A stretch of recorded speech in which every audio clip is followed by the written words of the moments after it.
मकान संपत्ति से आय शीर्षक के इस चौथे भाग में आपका पुनः स्वागत।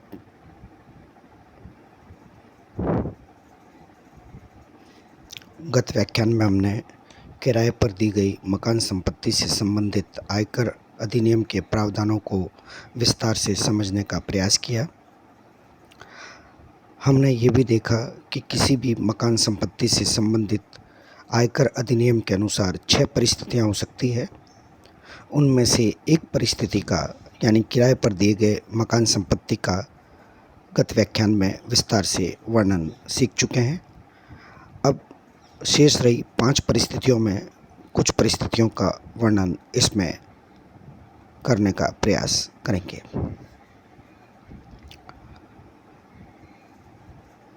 अनऑक्युपाइड प्रॉपर्टी, ऐसी मकान संपत्ति जिसका कोई इस्तेमाल नहीं हो रहा, यानी साधारण शब्दों में कह सकते हैं खाली पड़ी हुई मकान संपत्ति जिसका कोई भी प्रकार का प्रयोग नहीं हो रहा है।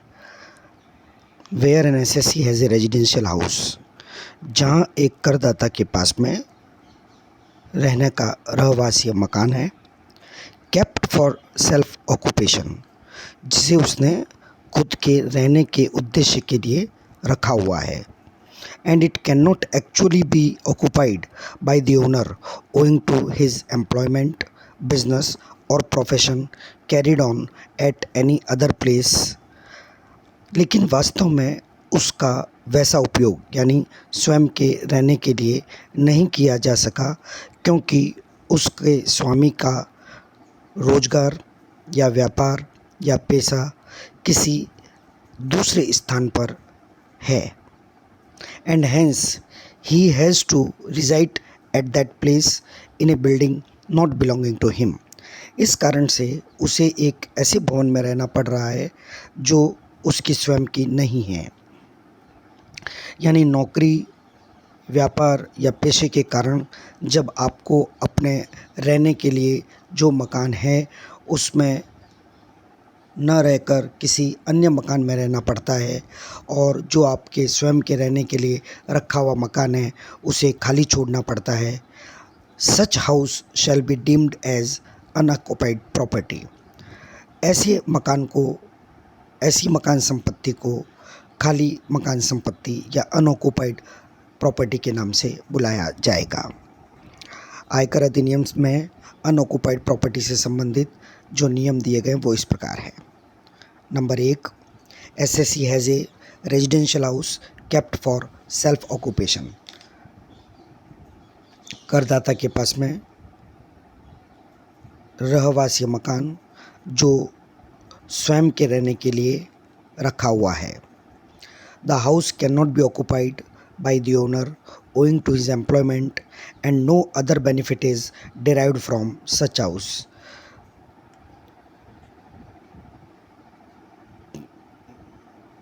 करदाता द्वारा, मकान के मालिक द्वारा अपनी नौकरी, रोजगार, व्यापार, पेशे के कारण उसे प्रयोग में लेना संभव नहीं हो पा रहा है, और उस स्वामी द्वारा इस मकान से कोई भी अन्य किसी भी प्रकार का फ़ायदा नहीं उठाया जा रहा है। In case house remains unoccupied by the owner owing to his personal convenience, then no benefit under this section shall be allowed. यदि इस प्रकार का मकान केवल व्यक्तिगत कारणों से खाली पड़ा हुआ है, अनऑक्युपाइड है, तो चाहे कोई और कारण हो, यदि रोजगार, व्यापार और पेशे का कारण नहीं है, तो करदाता को इस धारा में यानी सेक्शन 23(2)(b) में किसी भी प्रकार का कोई फ़ायदा नहीं दिया जाएगा। He has to reside in a house not belonging to him whether rent is paid for that house or not। यानी जो तीसरी सबसे महत्वपूर्ण बात है वो ये कि उसे किसी अन्य मकान में रहना होगा, चाहे वह उसका किराया चुकाता है या नहीं। यानी किराया चुकाना महत्वपूर्ण नहीं है। हम एक उदाहरण लेते हैं। मान लीजिए एक व्यक्ति राजस्थान के जोधपुर शहर में रहता है, उसका मकान है, परंतु उसकी नौकरी राजस्थान के ही दूसरे शहर जयपुर में लग जाती है और उसे जयपुर जाकर रहना पड़ता है। वहाँ पर उसने एक मकान किराए पर लिया और उसमें रह रहा है, और जो जोधपुर वाला मकान है उसे उसने खाली रखा हुआ है स्वयं के रहने के लिए। यानी जब भी उसे मौका मिलेगा, कोई अपने नौकरी से छुट्टी मिलेगी, तब वह जोधपुर के मकान में जाकर रहेगा। तब हम ये कहेंगे कि यहाँ पर इस धारा में दी गई सभी महत्वपूर्ण कंडीशंस पूरी हो रही है। यहाँ पर ऐसा भी हो सकता है कि जयपुर में मान लीजिए उसके मामा जी का मकान है और वह उसी मकान में जाके रह लेता है और उसको किसी भी प्रकार का किराया नहीं देना पड़ता। या जहाँ उसने नौकरी की है वहाँ के नियोक्ता ने उसे मुफ्त में या रियायती दर पर किराए पर मकान उपलब्ध करवा दिया है। तो ये परिस्थितियाँ स्पष्ट करती है कि जोधपुर वाला मकान उसने स्वयं के रहने के लिए रखा हुआ है और अन्य स्थान पर किराया देकर या बिना किराया देकर वह किसी अन्य भवन में रह रहा है। तो इस धारा की संपूर्ण शर्तें पूरी हो रही है। अगर ऐसा होता है तो आयकर अधिनियम में मकान संपत्ति से आय शीर्षक की गणना करने के लिए क्या किया जाएगा? इस प्रकार के मकान को बिल्कुल उसी तरीके से मान लिया जाएगा जैसे वह सेल्फ ऑक्यूपाइड प्रॉपर्टी हो, जिसके नियमों को हम इसके तुरंत बाद में पढ़ने जा रहे हैं। यानी एक ऐसा मकान जो स्वयं के रहने के लिए होता है, तो इस मकान को भी जो खाली पड़ा हुआ है लेकिन इससे कोई फ़ायदा नहीं उठाया जा रहा और मकान मालिक को, करदाता को किसी अन्य स्थान पर रहना पड़ रहा है, तो उसे खाली होने के बावजूद स्वयं के रहने का मकान माना जाएगा। सेल्फ ऑक्यूपाइड प्रॉपर्टी, स्वयं के रहने का मकान, सेक्शन 23(2)A आयकर अधिनियम की धारा 23 उपधारा 2A। A house property shall be termed as self-occupied property where such property or part thereof।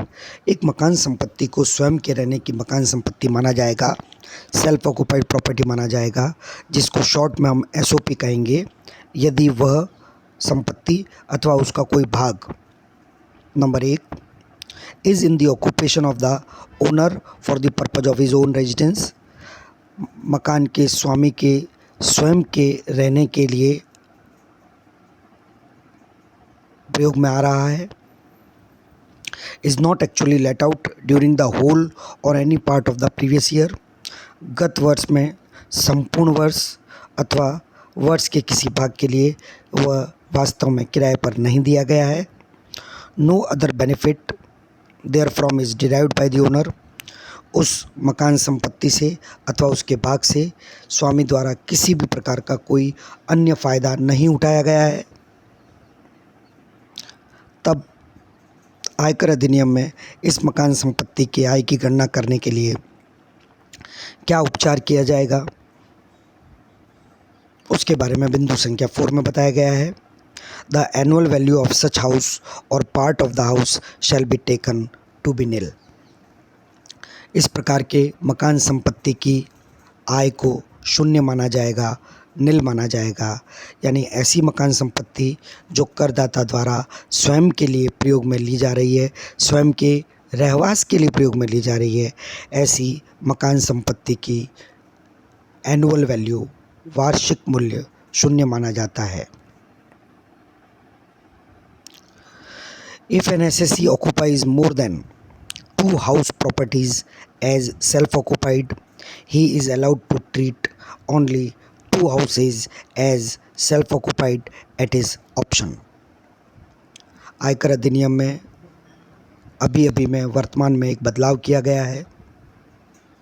ध्यान रहे, कर निर्धारण वर्ष 19-20 के विद्यार्थी इस प्रावधान को ध्यान नहीं रखेंगे। कर निर्धारण वर्ष 20-21 के, यानी जो विद्यार्थी अंतिम वर्ष 2021 की परीक्षा देंगे, हम उनके लिए ये बात कर रहे हैं। गत वर्ष 2019-20 के लिए यदि किसी करदाता ने 2 मकान स्वयं के रहने के लिए सुरक्षित रखे हुए हैं, एक मकान में वह स्वयं रहता है, दूसरे मकान में उसके पारिवारिक सदस्य रहते हैं, तो ये दोनों मकान उसके सेल्फ ऑक्युपाइड माने जाएंगे। दोनों का वार्षिक मूल्य 0 माना जाएगा। वित्त मंत्री ने संसद में यह घोषणा की कि वर्तमान परिस्थितियों में ऐसा करना अनिवार्य हो गया है, क्योंकि एक व्यक्ति अपना जहाँ रोजगार, व्यापार या पेशा होता है वहाँ पर अपना मकान बनाता है, और दूसरा अपने माता पिता, अपने परिवार, अपने बच्चों को उनकी शिक्षा के कारण या अन्य किसी कारण से उन्हें दूसरे मकान में रखना उसके लिए अनिवार्य हो जाता है। अतः 2 मकानों के लिए इस प्रकार की विशिष्ट व्यवस्था की गई है कि उन्हें सेल्फ ऑक्युपाइड माना जाएगा और उन पर किसी भी प्रकार का कोई कर नहीं लगाया जाएगा। उनका वार्षिक मूल्य 0 माना जाएगा। लेकिन ध्यान रखिए, कर निर्धारण वर्ष 19-20 जिसके लिए गत वर्ष 18-19 लागू होता है, जो विद्यार्थी अंतिम वर्ष 2020 की परीक्षा देंगे, उस समय तक यह नियम केवल 1 मकान के लिए ही था। यानी 1 से अधिक मकान होने पर क्या परिस्थिति होगी, अभी हम बात करेंगे। 1 मकान के वार्षिक मूल्य को ही 0 माना जाएगा, और 1 से अधिक मकान होने पर गत वर्ष 18-19 के लिए और गत वर्ष 19-20 के लिए 2 से अधिक मकान होने पर यह नियम लागू होगा। The remaining self occupied house properties, यानी शेष रही सभी स्वयं के प्रयोग के लिए रखी गई मकान संपत्तियाँ, shall be treated as deemed to be let out, उन सभी को किराए पर दी गई मान ली जाएगी। Deemed to be let out, किराए पर दी हुई मानी गई मकान संपत्तियाँ मानी जाएगी। Treatment of deemed to be let out property is discussed later, हम मानी गई इस प्रकार की संपत्तियों के बारे में आयकर अधिनियम के प्रावधानों को बाद में डिस्कस करेंगे। अब हम देखते हैं एसओपी से संबंधित कौन कौन सी विभिन्न परिस्थितियां हो सकती है।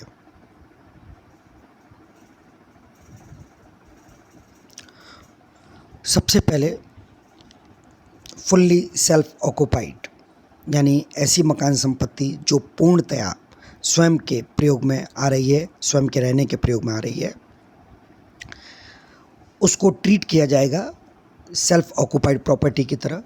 या सेल्फ ऑक्युपाइड प्रॉपर्टी की तरह ट्रीट करने का, मान लेने का अर्थ है ऐसी मकान संपत्ति के वार्षिक मूल्य को 0 माना जाएगा और उस पर कोई भी प्रकार का कर नहीं लगाया जाएगा। Partly self occupied property and partly vacant, मान लीजिए एक मकान संपत्ति का आधा भाग आप स्वयं के प्रयोग में रहने के लिए ले रहे हैं और आधा मकान खाली पड़ा हुआ है।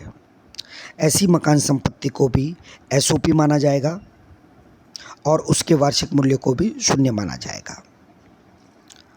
Partly self occupied and partly let out, मान लीजिए एक मकान संपत्ति का आधा भाग आप स्वयं के रहने के लिए काम में लेते हैं और आधे भाग को किराए पर दे दिया गया है। आयकर अधिनियम में जो प्रावधान दिया गया है उसके अनुसार ये 2 अलग अलग मकान संपत्तियां मानी जाएगी, जिनके संबंधित हम नियमों को विस्तार से बाद में चर्चा करेंगे।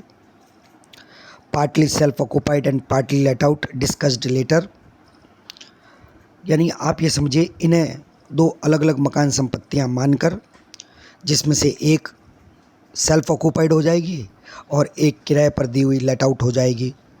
तो एक एसओपी और एक एलओपी मानकर हम आयकर अधिनियम में उनसे संबंधित कर का निर्धारण करेंगे। अगली परिस्थिति है partly self occupied and partly used for own business profession purposes. ऐसी मकान संपत्ति जिसका एक भाग स्वयं के रहने के काम में आ रहा हो और उसके दूसरे भाग में वह अपना व्यापार और पेशा चलाता हो। उदाहरण के लिए, एक डॉक्टर ने 2 मंजिला मकान बनाया। ग्राउंड फ्लोर पर, भूतल पर वह अपना क्लिनिक चलाता है और प्रथम तल पर वह उस मकान संपत्ति के भाग को स्वयं के रहने के प्रयोग में लेता है। तो हम ये परिस्थिति इस कॉम्बिनेशन में, इस संयोजन में मानेंगे। ऐसी मकान संपत्ति का क्या ट्रीटमेंट होगा, आयकर अधिनियम में क्या उपचार होगा, क्या नियम दिए गए हैं, वो है self occupied to the extent used for self occupation and actual expenses related to the portion which is occupied for business or profession purposes, including depreciation as per Income Tax Act, shall be allowed under the head income from business or profession। यानी जितना भाग स्वयं के रहने के लिए काम में लिया गया है, उस भाग को सेल्फ ऑक्यूपाइड, स्वयं के रहने की मकान संपत्ति मान लिया जाएगा, और वह भाग जो व्यापार और पेशे के प्रयोग में आया है उसका ट्रीटमेंट आयकर अधिनियम के अन्य शीर्षक इनकम फ्रॉम बिजनेस प्रोफेशन, व्यापार और पेशे से आय शीर्षक में किया जाएगा, जहां पर उस भाग से संबंधित सभी वास्तविक व्यय और आयकर अधिनियम के नियमानुसार उस मकान संपत्ति पर स्वीकृत होने वाला मूल्य ह्रास सहित सभी खर्चे इनकम फ्रॉम हाउस प्रॉपर्टी में से नहीं घटाकर उसका कोई भी संबंध इनकम फ्रॉम हाउस प्रॉपर्टी से नहीं किया जाएगा। वह भाग पूर्णतया income from business or profession शीर्षक में ही कर योग्य होगा, या उससे संबंधित दिए जाने वाले व्ययों की कटौती भी इनकम फ्रॉम बिजनेस प्रोफेशन में से दी जाएगी। हम एक छोटा सा उदाहरण ले लेते हैं। मान लीजिए एक मकान का एग्जैक्ट आधा भाग स्वयं के रहने के लिए और आधा भाग व्यापार और पेशे के लिए काम में लिया जा रहा है। तो आधे भाग का वार्षिक मूल्य 0 माना जाएगा और शेष आधा भाग जो व्यापार और पेशे के लिए काम में लिया जा रहा है उसका कोई भी अनुमानित किराया, माना गया किराया इनकम फ्रॉम बिजनेस प्रोफेशन में से नहीं घटाया जाएगा, क्योंकि उसका स्वामी स्वयं के व्यापार और पेशे में प्रयोग में ले रहा है।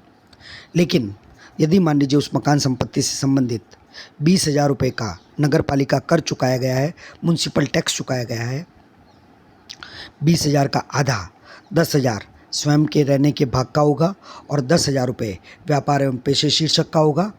10,000 रुपये को जो स्वयं के रहने का है, एसओपी का है, उसको घटाने की इजाज़त नहीं होगी। लेकिन जो 10,000 रुपये व्यापार एवं पेशे शीर्षक से संबंधित है उसे व्यापार के ट्रेडिंग और P&L अकाउंट में से घटाने की या इनकम फ्रॉम बिजनेस प्रोफेशन की गणना करने के लिए वहाँ पर कटौती के रूप में दिए जाने की व्यवस्था है। एसओपी से रिलेटेड सेल्फ ऑक्यूपाइड प्रॉपर्टी, स्वयं के रहने के मकान से संबंधित आयकर अधिनियम के प्रावधानों को हम एक बार पुनः समझने का प्रयास करते हैं।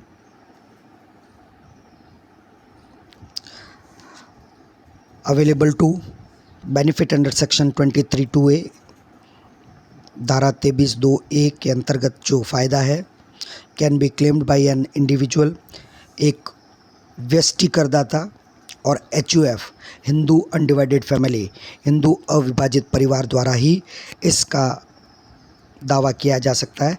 यानी यह बेनिफिट किसी भी अन्य करदाता को नहीं दिया जा सकता, क्योंकि एक व्यष्टि या परिवार ही किसी भी मकान संपत्ति को स्वयं के रहने के लिए प्रयोग में ले सकता है। The benefit is not available to other assessees like company, firm etcetera. साझेदारी संस्था या निगमों द्वारा, कंपनियों द्वारा इस प्रकार का बेनिफिट इस धारा में नहीं लिया जा सकता। When owner want to change his option, जब स्वामी अपने विकल्प का बदलाव चाहता है, परिवर्तन चाहता है, it is not necessary that once a house property is treated as self-occupied, it shall be continuously treated as self-occupied. Such option may be changed every year without any permission. यह जरूरी नहीं है कि एक व्यक्ति किसी एक मकान संपत्ति को ही सदैव स्वयं के रहने के मकान संपत्ति के रूप में घोषित करे और वही लगातार चलती रहे। वह उसमें बदलाव भी कर सकता है और ऐसा बदलाव करने के लिए उसे किसी प्रकार की अनुमति लेने की आवश्यकता नहीं है। उदाहरण के लिए, एक व्यक्ति के पास में 3 स्वयं के रहने की मकान संपत्तियां हैं, एक जोधपुर में, एक जयपुर में, एक अजमेर में। वह इनमें से कोई भी 2 मकान संपत्तियों को स्वयं के रहने की मकान संपत्ति घोषित कर सकता है। यदि किसी वर्ष में उसने जोधपुर और जयपुर वाली मकान संपत्ति को स्वयं के रहने की मकान संपत्ति घोषित की और अजमेर में रहने वाली मकान संपत्ति जो है स्वयं के रहने की, लेकिन क्योंकि 2 से अधिक SOP नहीं हो सकती, तो इसे DLOP, deemed to be let out property मानकर उस पर कराधान के नियमों को लागू किया जाएगा। परंतु यदि वह चाहे किसी भी कारण से अगले वर्ष जयपुर और अजमेर वाली मकान संपत्तियों को SOP घोषित कर सकता है और जोधपुर वाली मकान संपत्ति DLOP, deemed to be let out, मानी गई, किराए पर दी गई संपत्ति मानकर घोषणा कर आयकर चुका सकता है।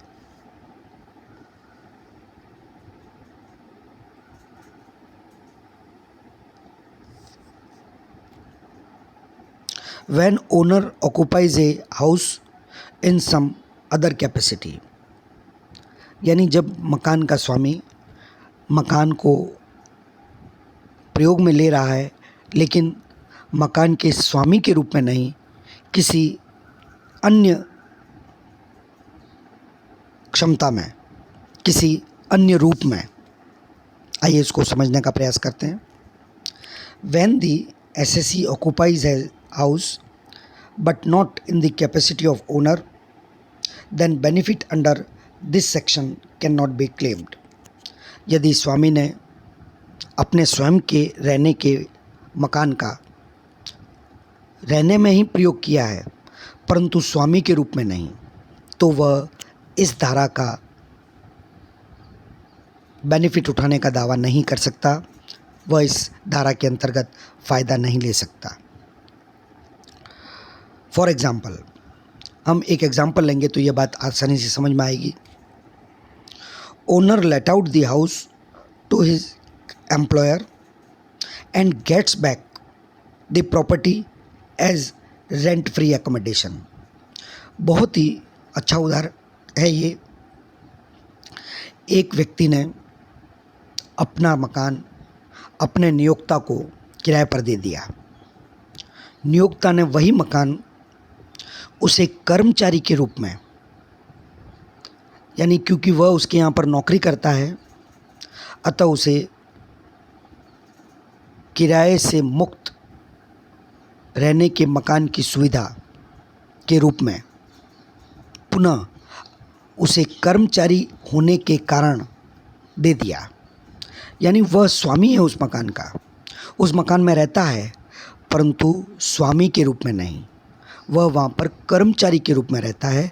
अतः इस धारा के अंतर्गत उसको किसी भी प्रकार का फ़ायदा नहीं मिलेगा और इस सुविधा का मूल्यांकन इनकम फ्रॉम सैलरी के चैप्टर में भी किया जाएगा और क्योंकि उसने अपने नियोक्ता को मकान किराए पर दिया है, वह उससे किराया वसूल करता है, अतः उसे लेट आउट प्रॉपर्टी के रूप में, किराए पर दी गई मकान संपत्ति के रूप में इस शीर्षक में भी कर देना होगा।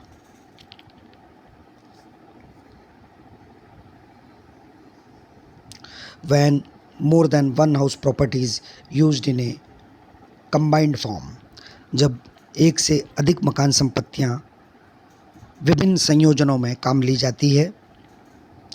If the assessee has a house property which consists of 2 or more residential units and all such units are self-occupied, used in a combined form, the annual value of the entire house shall be taken as nil, as there is only one property, though it has more than one residential units.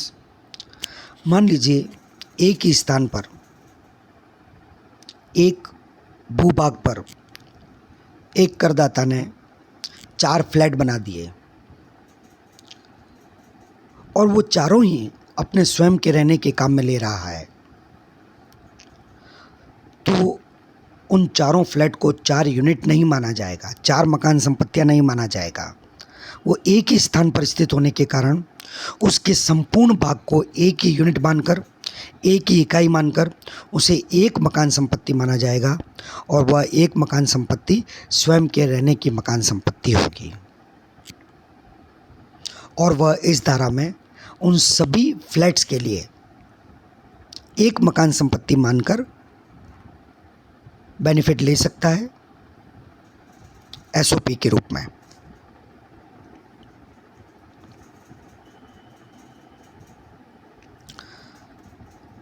Computation of taxable income of self occupied property, स्वयं के रहने की मकान संपत्ति के कर योग्य आय के भाग की गणना कैसे करेंगे। अब विद्यार्थियों, आपके मस्तिष्क में एक प्रश्न उठ रहा होगा कि जो मकान संपत्ति स्वयं के रहने की है उसका वार्षिक मूल्य जब 0 होता है तो इस प्रकार की गणना की आवश्यकता क्या है।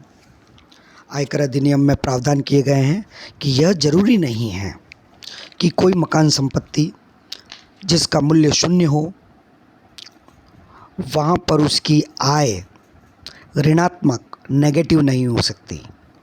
और ऋणात्मक आय होने का फ़ायदा ये होता है कि आपके अन्य मकान संपत्ति से आय होने पर उस लॉस को, उस माइनस इनकम को घटाकर आप आयकर कम चुका पाएंगे। Net annual value of self occupied property shall be taken as nil. SOP की मकान संपत्ति की वार्षिक मूल्य की गणना 0 होगी जब वह मकान संपत्ति स्वयं के रहने के प्रयोग में आती हो। एज ए कॉन्सिक्वेंस, इस कारण से deduction under section 24A standard deduction, धारा 24A के अंतर्गत दी जाने वाली मानक कटौती शैल ऑल्सो बी निल, वह स्वमेव 0 हो जाएगी क्योंकि 0 का 30% 0 होता है। Interest on loan under section 24B shell be allowed, धारा 24B के अंतर्गत जो उधार ली गई पूंजी पर ब्याज वह यहाँ पर स्वीकृत किया जाएगा। और अब आप समझ सकते हैं जब 0 में से कोई भी चीज़ घटाई जाएगी तो अंतिम परिणाम नेगेटिव, ऋणात्मक आ सकता है। सब्जेक्ट टू सर्टेन सीलिंग, इस पर कुछ सीमाएं लगाई गई है जिनके बारे में अभी थोड़ी देर बाद में हम बात करेंगे। A summary of tax treatment of SOPs, एक सेल्फ ऑक्युपाइड प्रॉपर्टी स्वयं के रहने की मकान संपत्ति से संबंधित आयकर अधिनियम के प्रावधानों का सारांश इस प्रकार है।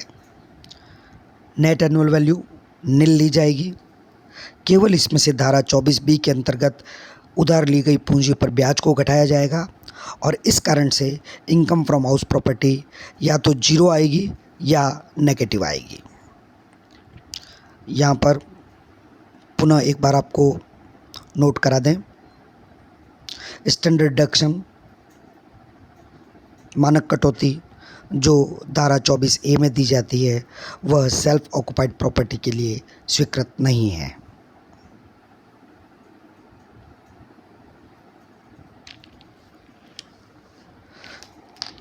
कुछ महत्वपूर्ण बिंदु याद रखने के लिए जो सेल्फ ऑक्यूपाइड प्रॉपर्टी से संबंधित है।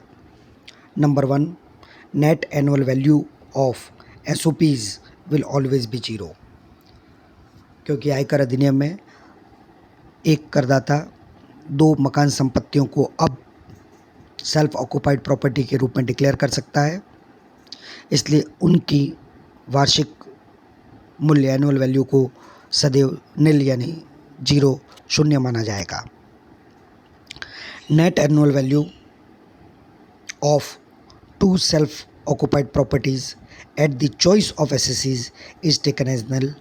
यह भी हम पहले बात कर चुके हैं कि यदि 2 से अधिक मकान संपत्तियां किसी करदाता के पास सेल्फ ऑक्यूपाइड प्रॉपर्टी के रूप में है तो वह अपनी चॉइस से, स्वयं के विकल्प से जिन्हें चाहे उन्हें 2 मकान संपत्तियों को SOP डिक्लेयर करे।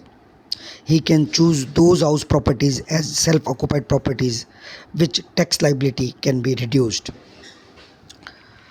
यानी ऐसी कोई भी 2 मकान संपत्तियां वह विकल्प के रूप में चुन सकता है जिनसे उसका कर दायित्व कम होता है।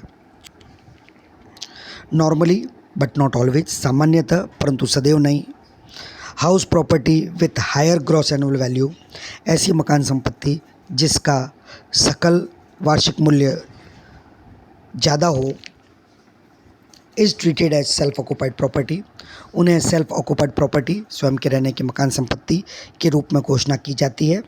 But it is advise to calculate, परंतु यह राय दी जाती है कि आप सदैव गणना करें total income under the head income from house property. आप विभिन्न विकल्पों का चयन करते हुए मकान संपत्ति से आय शीर्षक में कुल आय की गणना करें। By applying each option separately, प्रत्येक विकल्प का अलग अलग चयन करते हुए, and then choose the option which reduces total income, और अंत में उस विकल्प का चयन करें जहां पर आपकी कुल आय, कर योग्य आय सबसे कम आती हो। उदाहरण के लिए मान लीजिए एक व्यक्ति के पास में 3 मकान संपत्तियां हैं, A, B और C, तीनों को वह स्वयं के रहने के प्रयोग में लेता है।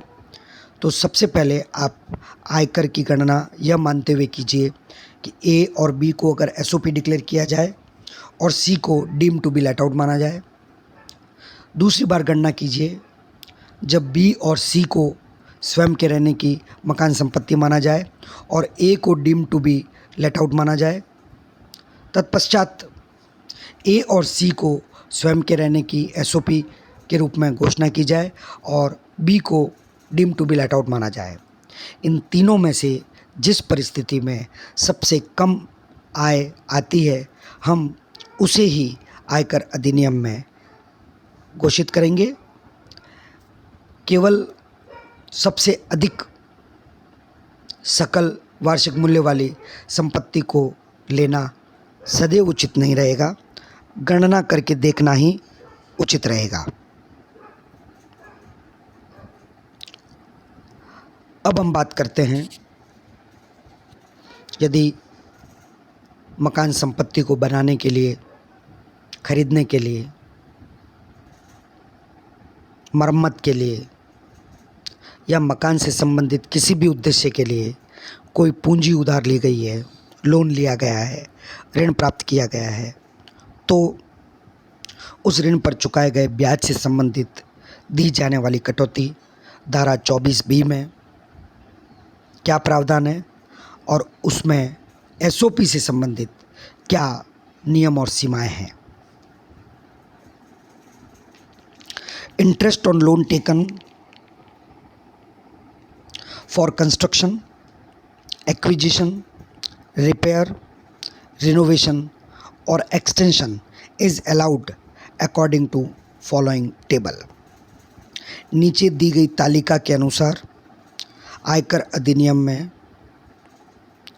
ब्याज की छूट स्वीकृत है यदि वह ऐसे ऋण से संबंधित है जो मकान के निर्माण, मकान के क्रय, मकान की मरम्मत, मकान के पुनर्निर्माण या मकान के विस्तार से संबंधित हो।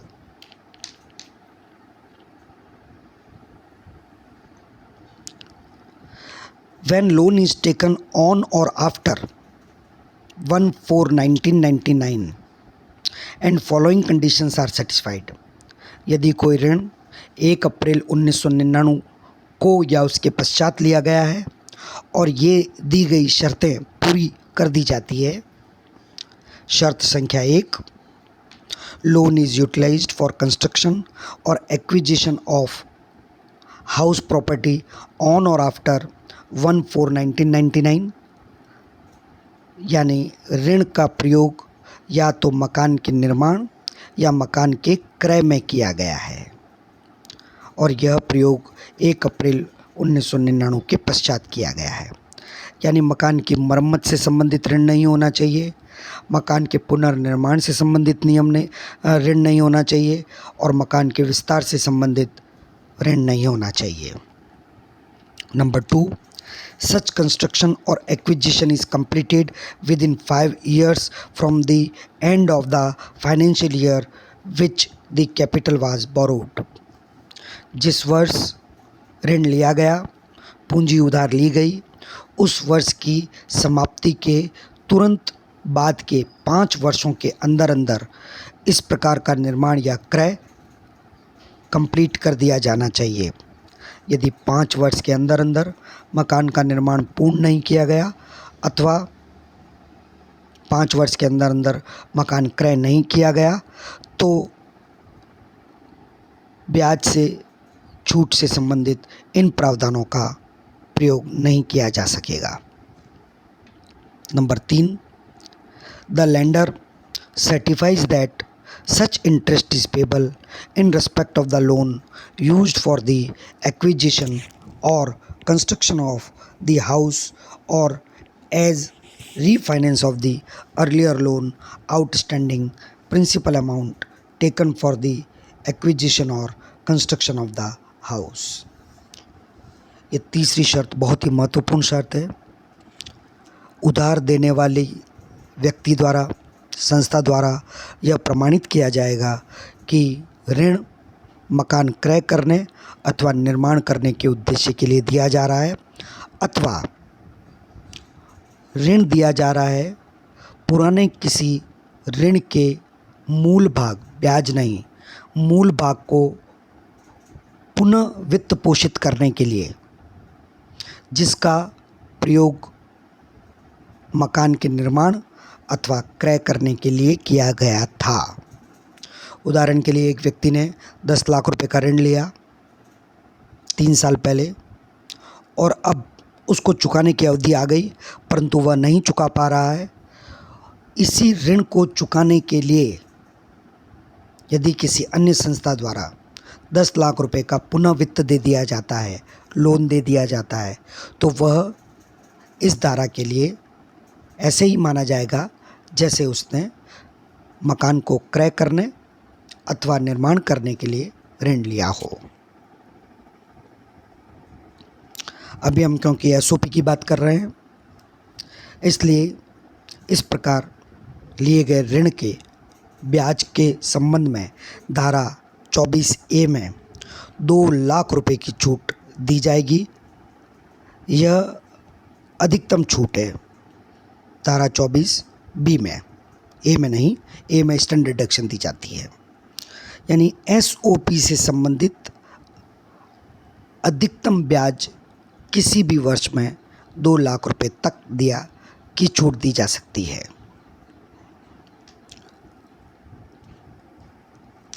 इन एनी अदर केस, किसी भी अन्य परिस्थिति में, that is loan taken prior to 1/4/1999 and may have taken for construction, acquisition, repair, renovation और extension, यानी जो ऋण 1 अप्रैल 1999 से पहले लिए गए हों या वो किसी भी उद्देश्य के लिए जो मकान से संबंधित बताए गए हैं, निर्माण, क्रय, मरम्मत, विस्तार, पुनर्निर्माण इत्यादि, और यदि ऋण 1/4/1999 के पश्चात लिया गया है परंतु उपरोक्त तीनों शर्तें पूरी नहीं करता, यानी क्रय और निर्माण को छोड़कर अन्य उद्देश्य के लिए 1 अप्रैल 99 के पश्चात ऋण लिया जाता है, या ऋण लेने के पश्चात 5 वर्ष तक न तो क्रय किया जाता न निर्माण किया जाता है, अथवा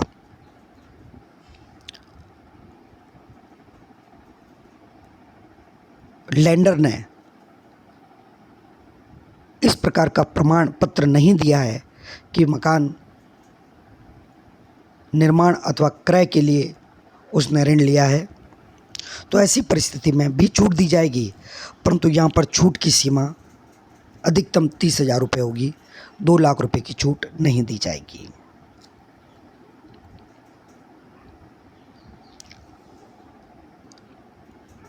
treatment in calculation of income from house property. मकान संपत्ति से आय शीर्षक में आय की गणना करने के लिए जो कुछ उपचार उपलब्ध है। Number 1, in any case deduction in respect of interest on loan on self occupied property can not exceed ₹2 lakh in a year. किसी भी परिस्थिति में स्वयं के रहने के मकान संपत्ति से संबंधित ब्याज की छूट धारा 24B में 2 लाख रुपये से अधिक नहीं हो सकती। Number 2, calculation and deduction of interest for the period of pre and post construction acquisition etc. is same as discussed in the previous lecture। यह बात भी हम जानते हैं, पूर्व में दिए गए व्याख्यान में प्री कंस्ट्रक्शन और पोस्ट कंस्ट्रक्शन निर्माण से पूर्व की अवधि और निर्माण के बाद की अवधि से संबंधित ब्याज की छूट के क्या प्रावधान है, हम उनका डिस्कशन कर चुके हैं। वही नियम यहाँ पर भी उसी तरीके से लागू होंगे, यहाँ दी गई सीमाओं को ध्यान में रखते हुए। हम पूर्व में दिए गए व्याख्यान और इस व्याख्यान में ब्याज से संबंधित नियमों को सारांश के रूप में समझने का प्रयास करते हैं। पुनः सबसे पहले हम लेते हैं सेल्फ ऑक्यूपाइड प्रॉपर्टी, जिस पर ऋण ऑन और आफ्टर 1/4/1999 1 अप्रैल 1999 या उसके पश्चात लोन लिया गया हो। कंस्ट्रक्शन और परचेज ऑफ हाउस प्रॉपर्टी, यानी लोन लेने का उद्देश्य, ऋण लेने का उद्देश्य मकान का निर्माण या क्रय है। इससे संबंधित हमने एक नोट भी बनाया है, हम उसे भी पढ़ेंगे। नोट नंबर 1, यानी इसको नोट नंबर 1 के संदर्भ में समझा जाएगा। इसकी अधिकतम छूट की सीमा 2 लाख रुपए होगी, लेकिन यहाँ पर भी जो ये अधिकतम छूट की हमने बात करी है उससे संबंधित भी 2 नोट बनाए हैं, उनके संदर्भ को भी ध्यान में रखना आवश्यक होगा। Note 2 and note 3।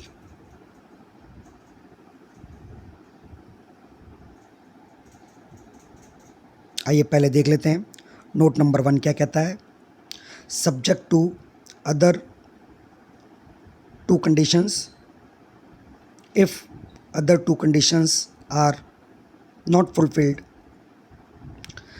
यानी ये 2 लाख रुपए की छूट अन्य 2 शर्तों के पूरा करने पर निर्भर करेगी। यदि अन्य 2 शर्तें यानी मकान क्रय अथवा निर्माण के लिए ऋण लिया है और यह कार्य 5 वर्ष में कंप्लीट कर दिया है, तथा मकान देने वाले ने इस प्रकार का प्रमाणन किया है, then maximum limit is restricted to ₹30,000। तब यह छूट 2 लाख रुपए की ना होकर उसकी सीमा 30,000 रुपये हो जाएगी। जो 2 और 3 बिंदु सभी पर लागू होंगे। यहाँ पर ये छूट जो अधिकतम दी जाती है, चाहे 2 लाख रुपए की हो चाहे 3 लाख रुपए की हो, उन पर ये 2 नियम लागू होंगे। Note number 2, including interest for pre construction period, यानी इसमें प्री कंस्ट्रक्शन पीरियड निर्माण से पूर्व की अवधि का ब्याज भी नियमानुसार स्वीकृत होगा। 3rd, aggregate limit for all house properties treated as self occupied, यानी यह उन सभी मकान संपत्तियों पर लागू होगा जिन्हें आयकर अधिनियम में एसओपी के रूप में मान्यता दी गई है, जो अधिकतम 2 हो सकती है। फिर हम एक और सेल्फ ऑक्यूपाइड प्रॉपर्टी के बारे में बात करते हैं, जो ऑन और आफ्टर 1/4/1999 के बाद में ली गई है और उस मकान संपत्ति से संबंधित रिपेयर करवाने के लिए, रिनोवेशन के लिए, एक्सटेंशन के लिए, ये सभी यहाँ पर सम्मिलित है। हालांकि तालिका में नहीं दिखाया गया है। तो यहाँ पर छूट की अधिकतम सीमा 30,000 रुपये रहेगी। यदि मकान सेल्फ ऑक्यूपाइड है, स्वयं के रहने का है, लेकिन ऋण 1 अप्रैल 1999 से पूर्व लिया गया है, मकान क्रय करने या निर्माण करने के लिए लिया गया है, तो भी छूट की अधिकतम सीमा 30,000 रुपये रहेगी। फिर हम अगली परिस्थिति की बात करते हैं। फिर मकान एसओपी है, स्वयं के रहने का है, मकान 1/4/1999 से पहले लिया गया है, मकान की मरम्मत अथवा विस्तार अथवा पुनर्निर्माण के लिए लिया गया है, तब भी अधिकतम सीमा 30,000 रुपये रहेगी। अब हम बात करते हैं ऐसे मकान संपत्ति के बारे में जो लेट आउट है, किराए पर दिया गया है, लोन आपने कभी भी लिया हो, यहाँ पर 1 अप्रैल 1999 से पूर्व या बाद की कोई सीमा सुनिश्चित नहीं की गई है, मकान के कंस्ट्रक्शन या परचेज से संबंधित हो, कोई लिमिट नहीं है, जितना वास्तव में ब्याज की छूट बनेगी वो संपूर्ण छूट प्रदान की जाएगी। यानी किराए पर दी गई संपत्ति से संबंधित कोई राशि की सीमा नहीं है, जितना आपने ऋण पर ब्याज चुकाया है उसकी संपूर्ण छूट दी जाएगी, जो प्री कंस्ट्रक्शन और पोस्ट कंस्ट्रक्शन से संबंधित नियम है उनको ध्यान में रखते हुए। तो एक बार हमने पुनः उन सभी नियमों को सारांश रूप में समझने का प्रयास किया जो ऋण के ब्याज से संबंधित है। धन्यवाद।